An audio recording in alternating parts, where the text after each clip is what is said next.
The portal in the basement. Eli was a quiet man. He lived alone in a small old apartment. He had no job, no family, and no friends. His life was simple and lonely. Every day felt the same. The only sound in his room came from a broken radio. It didn't work anymore, but Eli kept it, maybe because it reminded him of better days. One night, a storm rolled in. Thunder shook the sky. Rain hit the windows like tiny rocks. Eli sat on his bed, staring at the radio. Suddenly, something strange happened. The radio turned on by itself. Eli jumped. He didn't touch it. There were no batteries in it. A low, soft voice came from the speaker. It said, "You are chosen. Go to your basement. Now." Eli froze. He thought it was a dream. But the voice repeated, this time louder. "Go to your basement. You have been chosen." His heart beat faster. Was someone playing a trick? Was this real? Lightning flashed outside. The lights in his room flickered. Then everything went dark. Eli took a deep breath. He grabbed a flashlight and walked to the old wooden door that led to the basement. He had never gone down there before. It was always locked. But tonight, the door was open. He slowly walked down the stairs. The wood creaked under his feet. The air smelled like dust and earth. Then he saw it. In the middle of the basement floor was a glowing circle. A strange blue and purple light swirled inside it. It looked like water, but it wasn't water. It was a portal. Eli felt his skin go cold, but something inside him said, "Step in." He didn't know why. He didn't know where it would lead. But he felt like he had to. So, without thinking too much, he stepped into the portal. Everything went black. Eli opened his eyes. He was standing in a strange new place. The sky above him was full of stars, more than he had ever seen. The ground was soft and glowing. The air smelled like flowers and fire. He was no longer on Earth. Then he heard footsteps behind him. He turned around, and his breath caught in his throat. A woman stood there, but she wasn't just any woman. She was tall, with long, dark purple hair. Her eyes glowed like the stars. Her skin shimmered. She wore a long black dress that moved like smoke. She was beautiful, but not human. She smiled at him. "Welcome, Eli," she said. "You are here to make 3 wishes. I am the keeper of gifts. I am a succubus bound to this realm." Eli blinked. "A succubus?" She nodded. "But I won't hurt you. I only grant wishes to the one who is chosen. You are that one." Eli didn't know what to say. He had no idea how this was possible. The succubus stepped closer. Her voice was calm and sweet. "You may ask for 3 gifts. Anything you want. Riches, power, love, knowledge. Just say the word." Eli looked into her eyes. Most people would ask for money, or a big house, or fame. But Eli was not like most people. He looked at her carefully. He saw something in her eyes, sadness. And then he asked his first wish. "I want you to be free." The succubus froze. Her eyes went wide. Her lips parted in shock. "Tell you, what did you say?" she whispered. Eli repeated, "I want you to be free. You said you're bound to this place. I don't want anything else. That's my first wish." She didn't speak. She looked away, then back at him. Her cheeks turned red. She looked down at her hands. "No one has ever wished that," she said softly. "Not in 1,000 years." And for the first time in her life, the succubus felt something strange in her heart. Kindness. Hope. She lifted her hand and touched her own chest. Her collar, made of glowing chains, started to crack. But then, boom! The sky above them changed. It turned black. The ground began to shake. A deep, growling voice echoed through the stars. "The deal has been broken." The succubus grabbed Eli's arm. "Run," she shouted. "Something is coming." Eli didn't know what was happening, But he knew one thing. His wish had changed everything. His first wish. The sky above Eli twisted like smoke. The stars vanished. The soft, glowing ground cracked beneath his feet. The succubus, Leora, held his hand tightly. Her fingers were warm, but her face was full of fear. "We have to go," she said quickly. "You don't understand what you've done." "Why?" Eli asked. "I just wanted to help you." Leora looked back at him. Her glowing eyes were softer now. Not cold, not like a demon. More human. But there was no time to explain. The ground rumbled louder. The air was thick. A voice, deep, ancient, angry, echoed across the dream realm. "The first law has been broken. The gift keeper is no longer bound. The chosen must be punished." Dark clouds formed above them. Shapes moved in the mist. Shadows with sharp claws and empty eyes. Eli had never seen anything like this. His heart pounded. He felt fear, but he didn't run. Lyra pulled him close and whispered, "Hold on." She waved her hand, and a glowing door opened in the air. Blue light poured out. Together, they jumped through it, just before the shadows reached them. They landed in a quiet place, a floating island in the middle of a silver sea. The stars here were soft and warm. Time felt slower. Eli fell to the ground, breathing hard. Lyra stood still, her eyes closed. The chains around her neck were gone. Only a faint mark remained, like a scar. "You're free now," Eli said. "Isn't that good?" Leora slowly turned to him. Her face was calm now. Her voice was gentle. "Yes, but freedom has a cost." She sat down beside him. "No one has ever used their first wish to free me," she said. "They always ask for gold or power or love. But you gave me something no one else did." Eli shrugged. "You looked sad. I thought maybe you didn't want to be here." Leora looked down at her hands. Her fingers trembled a little. "I was trapped in that place for a long time," she said. "Many lifetimes. I was created to serve, to give gifts, but never allowed to leave. I wasn't even allowed to feel." She looked up at Eli. "But now, I can feel, and that scares me." Eli didn't know what to say. He never imagined someone so powerful could also be trapped, could feel pain. "Are those shadows going to follow us?" he asked. Leora nodded. "Yes. They are the guardians of the ancient law. They protect the balance between humans and wish-keepers. When someone breaks the rule, they attack." "But I didn't break any rule," Eli said. "I just made a wish." Leora looked at him carefully. "Eli, you didn't ask for something for yourself. You asked to set me free. That was never supposed to happen. The law says the keeper must always serve. You broke that chain." Eli was quiet. Maybe he didn't understand all the magic rules, but he knew something was wrong about how things were. It didn't seem fair. They sat in silence for a while. The stars above shimmered. The silver sea below them moved like silk. Leora spoke again, more softly now. "Why did you really free me?" Eli looked at her. "You looked lonely," he said. "I know what that feels like." Leora's lips parted slightly. She didn't expect that answer. Her cheeks turned pink again. "I didn't think demons could blush," Eli teased. "I'm not a demon anymore," she whispered. "Not completely. Your wish changed something inside me."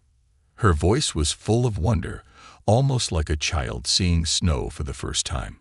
Suddenly, the stars flickered. Leora stood quickly. "They found us." Dark lines cracked through the sky. The shadows were coming. Eli got up. "What do we do?" Leora raised her hand. A silver shield formed around the island. "We have to move again," she said. "But before we go, I must tell you something important." Eli listened. "You still have 2 more wishes," she said. "But you must be very, very careful.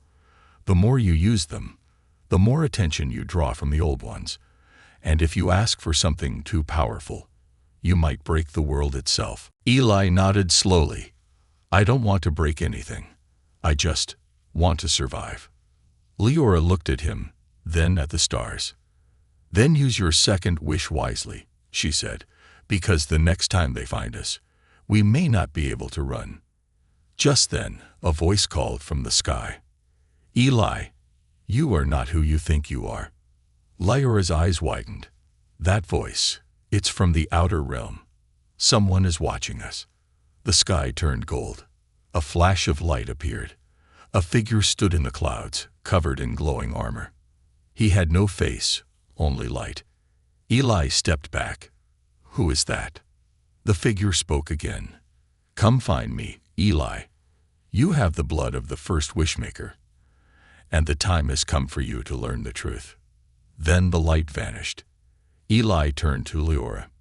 Did you hear that? She nodded, her face pale. If what he said is true, then your story is much bigger than we thought. Eli didn't feel special. He never had. But now, everything was changing. He had freed a being that was never supposed to be free. He was being hunted by ancient shadows, and now someone in the sky was calling him a wishmaker. He looked at Leora. I don't even know who I am anymore. She smiled gently and placed her hand on his. Then let's find out, together. The darkness that follows. The stars faded, not slowly, but all at once, like someone had turned off the sky. Eli stood close to Leora on the floating island, staring upward at the growing black hole of space above them. I've never seen the sky go dark like that, he said. Leora's voice dropped into a whisper. It's not the sky. It's them. She pointed toward the horizon. In the far distance, across the silver sea, tall shadows began to rise from the ground, like smoke becoming solid. There were many of them, and they were moving fast. The Void Walkers, she said. They come when a rule is broken. And I was the rule. Eli felt his legs weaken. So we can't hide anymore. Leora turned toward him. Her eyes were not glowing now. They looked more human. Tired. Worried. No, she said. They'd locked onto you. You're marked now. Because I freed you. She shook her head. Not just that. Because you're different, Eli. You're not like the others. The old ones know that now. Eli clenched his fists. All I did was help someone. Is that really a crime? Leora gave him a soft, broken smile. In this realm, kindness is dangerous. The shadows were getting closer.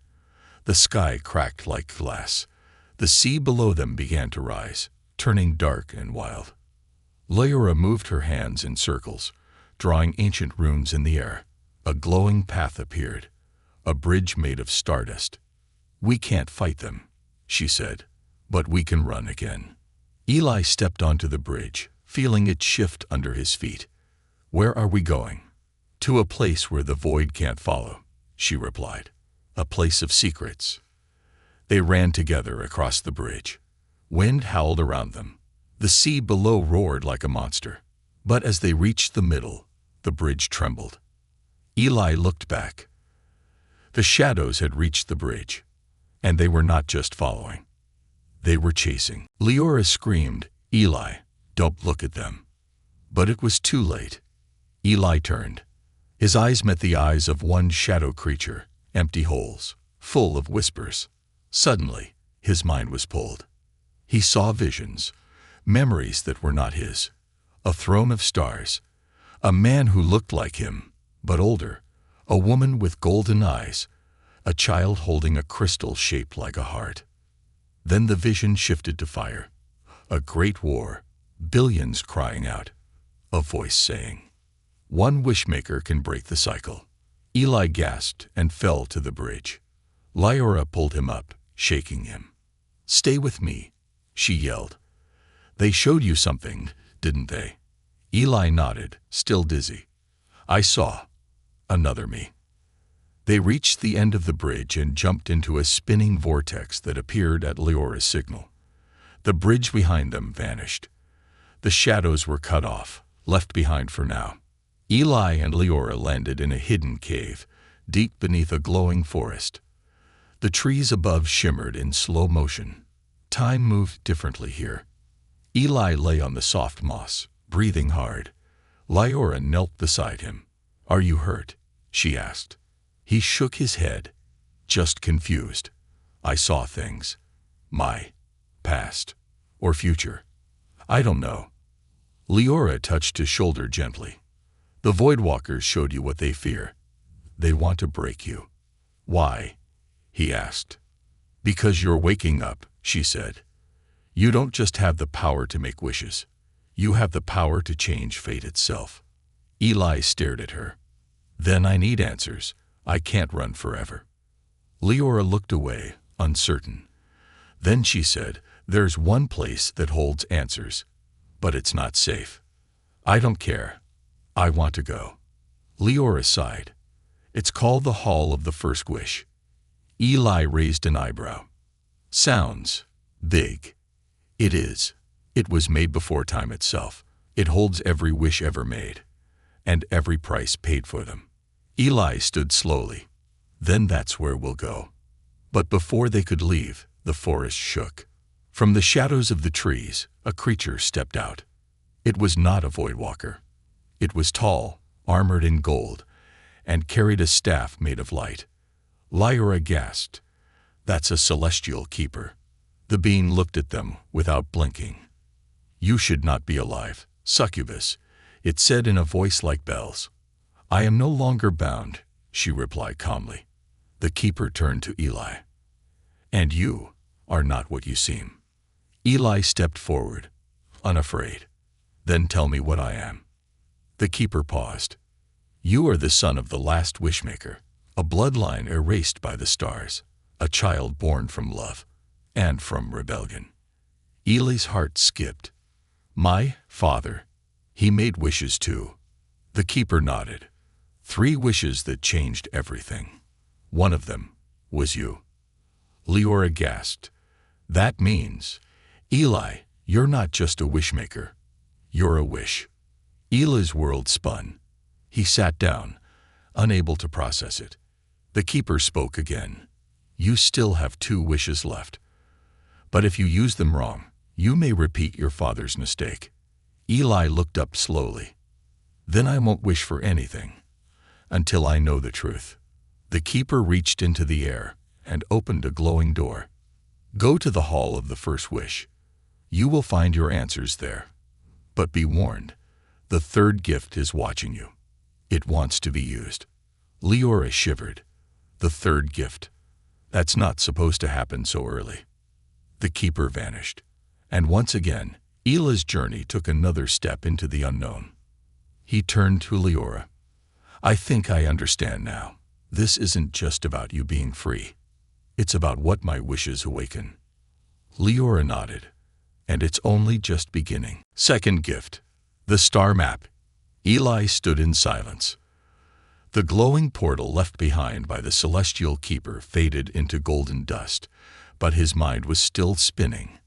"I'm a wish," he said out loud. His own words sounded strange to him. Born from a wish. His life had always felt different, yes, like something was missing, like he didn't belong. But this was something else. Leora stood beside him, quiet but alert. Her violet hair flowed softly in the breeze of the glowing forest. "You're not just a wish," she said. "You are the result of a love that broke the law of the stars." Eli turned to her, confused. "What does that mean?"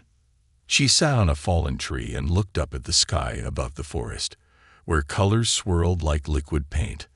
Long ago, the first wishmaker fell in love with a being from the higher planes. They were never meant to be together. Their love was forbidden.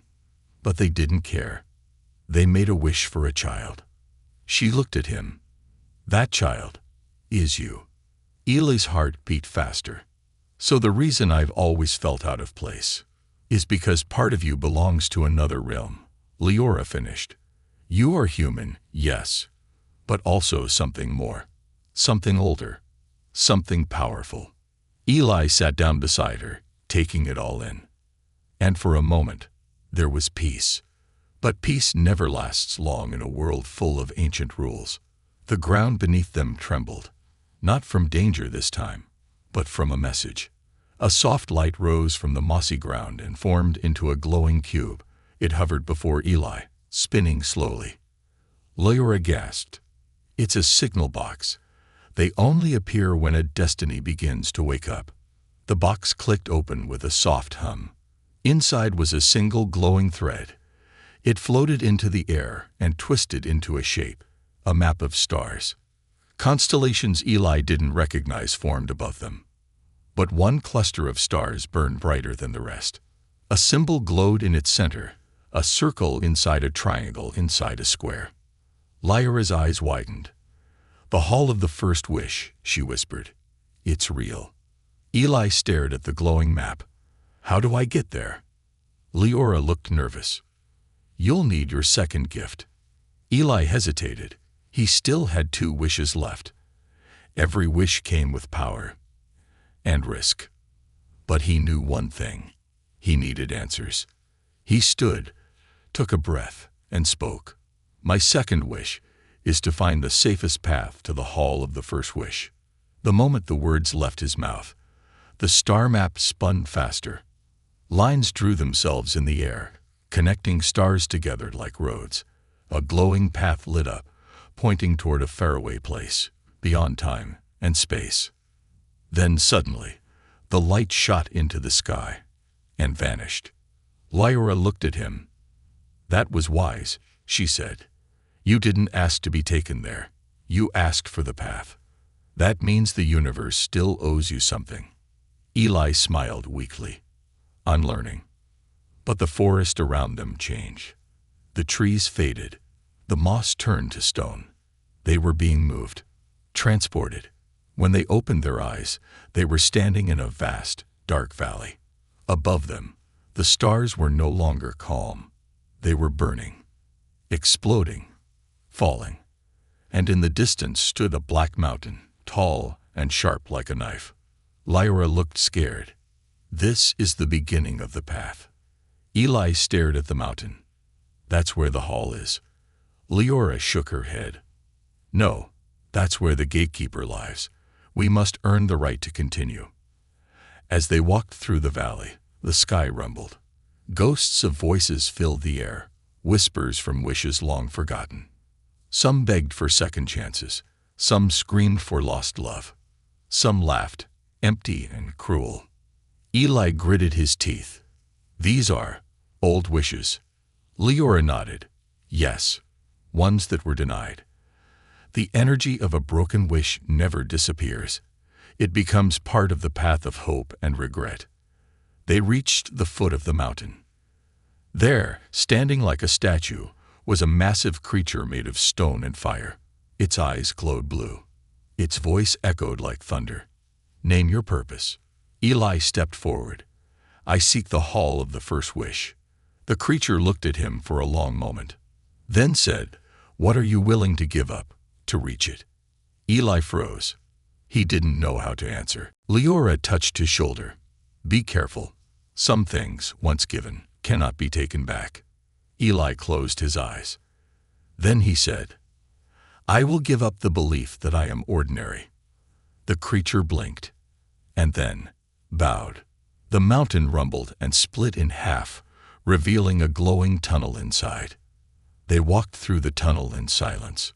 Inside, the walls showed moving images, wishes made by people from every world.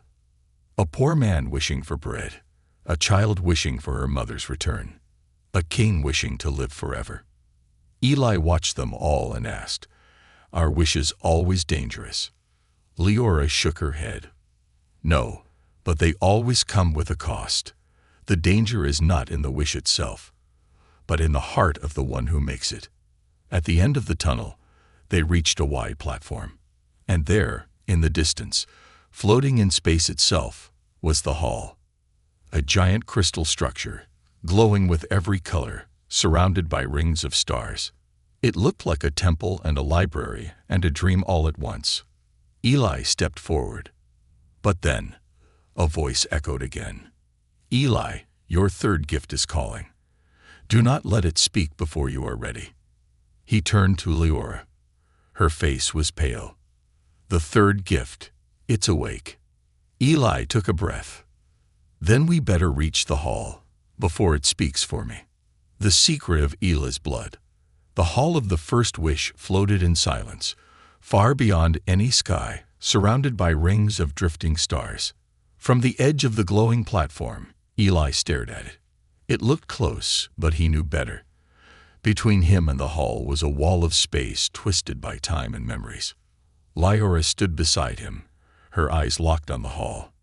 "This is it," she whispered, "the place where the first wish was made." "How do we get there?" Eli asked. She pointed toward a bridge that didn't exist, at least not yet. "Only someone with pure intent can create the path," she said.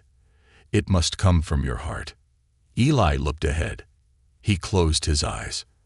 "I want the truth," he said. "I want to understand who I am, why I was born, and what I'm meant to do." And just like that, the stars shifted. A glowing bridge of memory formed, made of scenes from lives Eli had never lived. He saw himself as a baby, held by a man with golden eyes. He saw his mother, hidden in shadows, crying over something she had to leave behind. He stepped forward. As they crossed the bridge, time around them slowed. Each step pulled a memory from deep inside Eli. A woman's voice echoed, "My son will be hunted for what he is, but one day he'll find the succubus, and she'll guide him to the hall." Eli turned to Leora. "That was my mother." Leora nodded slowly. "I think so. She must have hidden you on Earth before the old ones could find you." "Why didn't she stay with me?" Eli asked. Leora's face softened. "She didn't leave you because she didn't love you. She left you because she did." At the center of the bridge, a new figure waited. An old man with white hair and robes made of light. His face was kind but serious. His eyes were exactly like Eli's. Eli stepped forward, frozen. "Are you?" The man smiled. "Yes, I am your father." Eli's heart pounded. His knees felt weak. "I thought you were gone," he whispered. The man nodded. "I am. This is only an echo left behind for you." Leora stood back, giving them space. Eli stared into his father's face. "Why was I born? What am I?" The man didn't answer right away. Then, in a voice full of pain and hope, he said, "You are a wish, yes, but not just any wish. You are the first wish made with love, and no price." Eli frowned. "No price." His father looked away. "That's what I believed. I thought if I wished for a child with a pure heart, the universe would forgive me, but I was wrong." Leora listened carefully. "What happened?" she asked. The father's voice grew heavy. "The universe didn't take your life. It took mine. I was erased from time. And your mother had to flee across dimensions. She left you hidden in a forgotten corner of Earth." Eli felt tears in his eyes. "All this time, I thought I was unwanted." His father stepped closer. "You were loved more than anyone. That's why you were hidden. Because you are the only being ever born without cosmic balance. You were never supposed to exist, Eli." The bridge shook. Time began to catch up. The echo of Eli's father began to fade. He looked at his son with urgency. "The third gift is dangerous. It doesn't just grant a wish, it becomes part of your soul." Eli stepped closer. "What is it?" he asked. His father hesitated. "It's not a gift. It's a test. The final wish is not about what you want. It's about who you are." The old man began to vanish, light breaking from his form like fireflies. "Remember, Eli, the power to change fate lies inside your heart, not your words." And then he was gone. Eli stood still. Leora walked to him slowly. "Are you okay?" she asked. Eli nodded, wiping his face. "Yeah, I just wish I had more time with him." They turned to the last few steps of the bridge. The hall waited for them. Its crystal towers reflected all the colors of time. When they reached the door, it opened without a sound. Inside was silence. The hall was massive. Walls of memory shimmered around them. Each crystal panel showed a different wish made across all of history. A boy wishing to save his village. A woman wishing for her brother to return from war. A dying man whispering for one more sunrise. Eli walked among them, speechless. "These are all real?" he asked. Leora nodded. "Yes, this is the archive of the universe's hopes." In the center of the hall, a small orb floated. It pulsed softly. Eli reached out, and when he touched it, he saw everything. He saw his father making the wish that created him. He saw the battle that followed. He saw his mother hiding him on Earth, crying over his crib. And then, he saw the present. The void was coming, bigger, stronger, fueled by broken rules and corrupted wishes. They were not just hunting Eli now. They were hunting all of Earth. Leora gasped as she saw the vision. "They're going to destroy your world." Eli stepped back from the orb. His second gift had shown him the path here. Now he knew why. He was not just meant to find answers. He was meant to make a choice. Lyra looked at him. "What are you going to do?" Eli looked at his hands, then at her. "I don't know yet, but I think my last wish won't be for me." The choice of the heart. The hall of the first wish glowed softly, as if it could feel what was coming. Eli stood still in the center, his heart beating fast. He had seen the truth in the orb of memory, the past, the love that created him. And now, the future that could destroy everything. Lyra stood beside him. Her long purple hair floated gently, her eyes full of worry. "The void is coming, Eli," she said. "They know you're here, and they will not stop." Eli turned to her. His voice was steady, but his eyes were heavy. "They don't just want me. They want Earth, my home." Leora nodded. "Yes, they want to erase everything that breaks their rules, including you, including the people you love." Suddenly, the hall shook. Light flickered across the crystal walls. A sound, like thunder cracking through space, echoed through the temple. The void had arrived. Darkness seeped in through the sky above. It wasn't just shadows, it was emptiness, a force that swallowed color, light, and sound. Lyra's face turned pale. "They're breaking through the memory layer. Once they enter this place, no history will be safe." Eli clenched his fists. "We have to fight back." Leora looked at him. Her voice softened. "We can try, but it might not be enough." Suddenly, a voice echoed in the hall. "Eli." It came from deep within him, not outside, inside. His third gift, his final wish, was awake. It whispered to his heart, "Let me speak. I can save you. I can stop them all." Eli felt warmth rising in his chest. Power, beautiful and terrifying. He could feel the wish shaping itself inside him. If he spoke it now, he could end everything. The void, the war, even the rules that chained the universe. But something held him back. Lyra. She stepped in front of him, her eyes filled with emotion. "Eli, if you use your final wish now, it will take more than just power. It will take you." Eli looked confused. "What do you mean?" She stepped closer, touched his chest. "The third gift doesn't grant what you say. It grants what you are.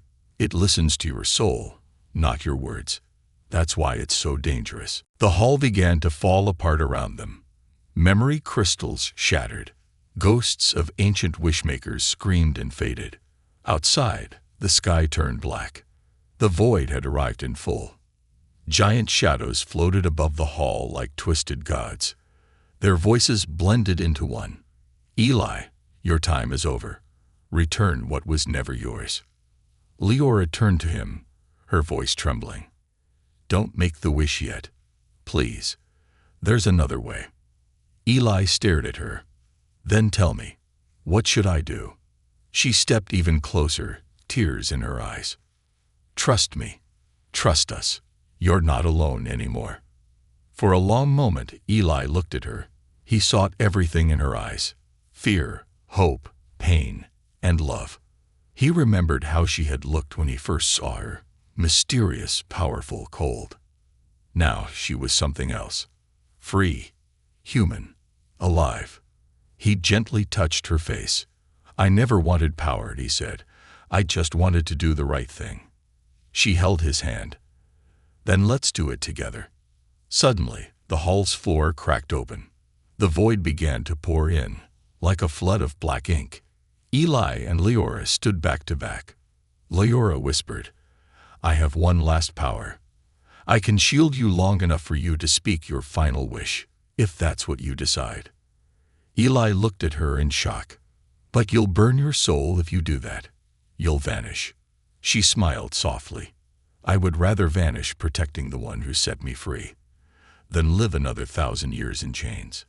Eli's heart broke. "I can't let you do that. You already did more than anyone ever did for me," she said. "You gave me my first choice. Now let me give you yours." The void screamed louder, circling closer. Eli could feel the third gift pulsing inside his chest like a star. He turned and looked at the sky. He saw Earth in his mind: children playing, people falling in love, mothers holding newborns, artists painting, dreamers building, fighters protecting. He saw humanity. He saw hope. He looked back at Leora. She nodded slowly. "Make your choice, Eli." And in that moment, Eli stepped forward. He placed his hand on his heart, and he whispered his final wish. "I wish, not for power, not for safety, not for escape. I wish that we all remember what it means to be free." Light exploded from his chest like a sunrise. The void screamed in rage, pulling back. The shadows cracked and faded, and the hall, once broken, began to heal. Crystal walls rebuilt themselves. Memories returned, and the sky turned gold. Lyra fell to her knees. She was glowing, burning from the inside.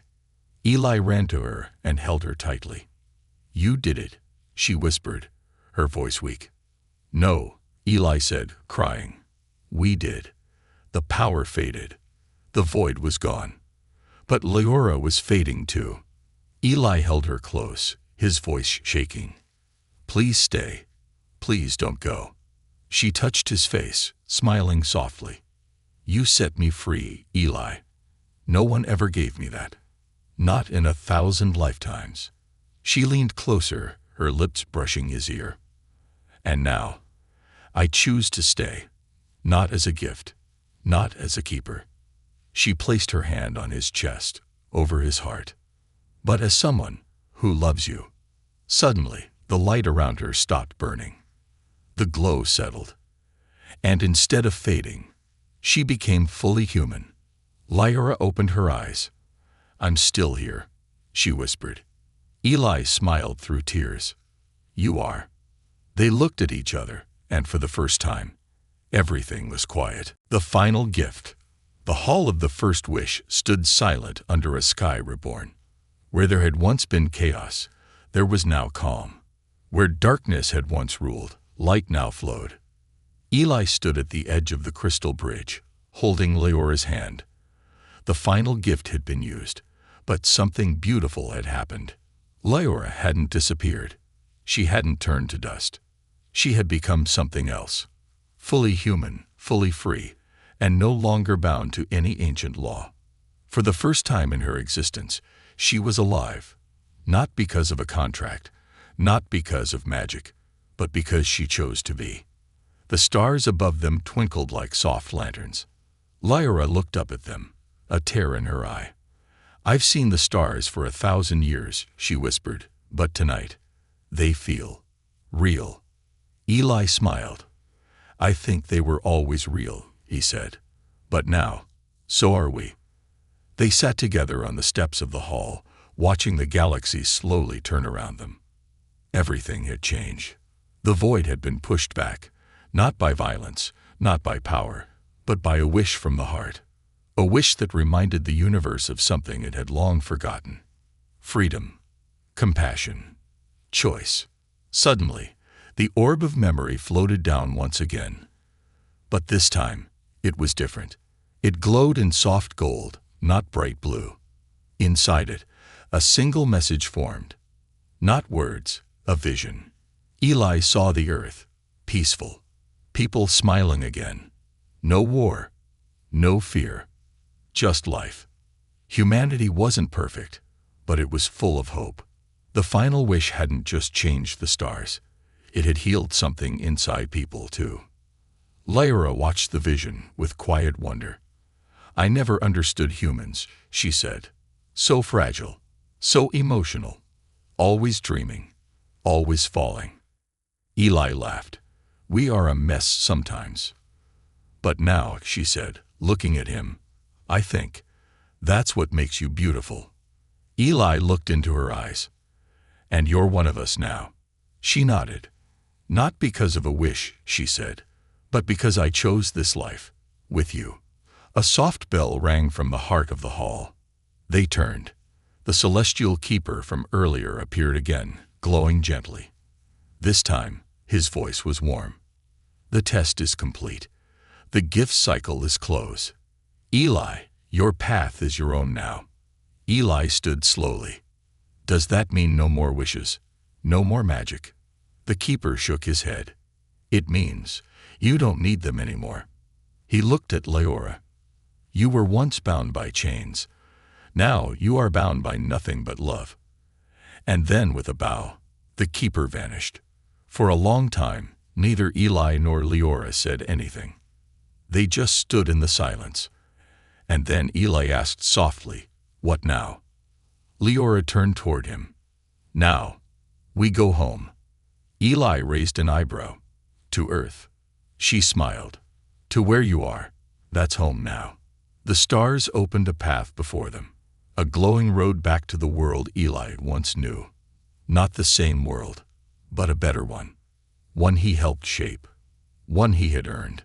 They walked forward, hand in hand, hearts light. As they reached the end of the path, Lyra stopped and turned to look back at the hall one last time. I was once a demon, Eli, she said, a creature made only to serve. But you gave me my first choice, and then my first chance to love. Eli squeezed her hand, and you showed me what it means to fight for someone. They shared a quiet smile, and then they stepped through the light. Epilogue. 1 year later. A small village on Earth. Simple houses, warm lights, people laughing, children playing. Eli sat on the porch of a cozy little home, sipping tea, watching the sunset. Inside, Lyra was laughing with an old lady, learning to cook. Her hair was still purple, though she had tied it up into a messy bun. She burned the rice again, but she laughed anyway. Eli smiled to himself. He had no more wishes, no more gifts, no more magic. But he had love, peace, life. And for him, that was the greatest gift of all. He could have wished for gold. He could have wished for power. But he asked for her freedom. In return, he found the one thing magic could never guarantee, a heart that chose him freely. In the end, it wasn't the wish that saved the world. It was the man behind it. The end.